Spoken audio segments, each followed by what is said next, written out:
Le seul calendrier de l'avant qui t'aide à maîtriser ton argent avant qu'il te maîtrise, jour 18. Aujourd'hui, on parle de SCPI, ou Société Civile de Placement Immobilier. La première chose à comprendre, c'est qu'une SCPI, c'est la possibilité d'investir dans l'immobilier locatif sans acheter un bien en direct. Concrètement, tu achètes des parts d'une société qui détient de l'immobilier locatif, en général de l'immobilier professionnel. Ça peut être des commerces, des bureaux ou même de la logistique. En contrepartie, tu perçois des revenus fonciers proportionnels au montant que tu as investi. Tu peux investir en cash ou à crédit, et c'est donc une façon d'investir dans l'immobilier sans les contraintes de l'immobilier en direct. Il faut comprendre une chose essentielle. Enfin, tu vas avoir deux grandes familles. La première, ce sont les SCPI fiscales. On va par exemple trouver des SCPI avec réduction d'impôts. L'objectif est clair, payer moins d'impôts. Ce sont des SCPI pensés avant tout pour l'avantage fiscal avec des contraintes de durée de détention et rarement orientés vers le revenu immédiat. La seconde, ça va être les SCPI de rendement. C'est la forme la plus connue. L'objectif ici est de générer des revenus complémentaires et de mutualiser risques immobiliers.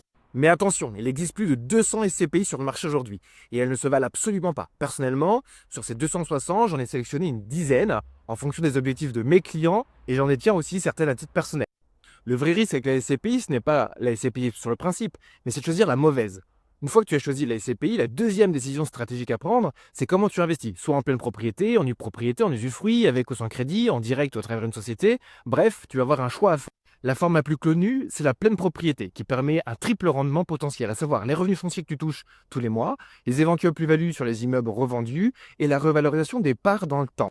En nue propriété, ou dit aussi de SCPI de plus-value, tu achètes avec une décote, tu n'as pas de revenus pendant la période donnée définie à l'avance, et ensuite, à la fin de cette même période, tu perçois les revenus, et donc du coup, tu intègres la pleine propriété.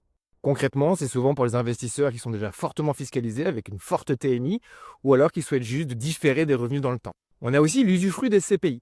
Là, cette fois-ci, c'est plutôt adapté à des entreprises pour valoriser de la trésorerie, où là, tu vas uniquement avoir que les flux et pas la propriété de la SCPI en tant que telle. Donc, tu l'as compris, l'usufruit et la nue propriété, ce qu'on appelle le démembrement.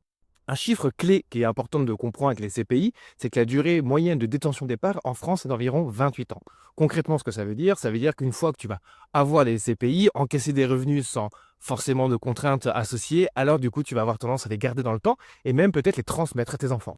Tu l'auras compris, les CPI peuvent être un excellent outil patrimonial, mais uniquement si tu choisis là où les bonnes en fonction de ton objectif.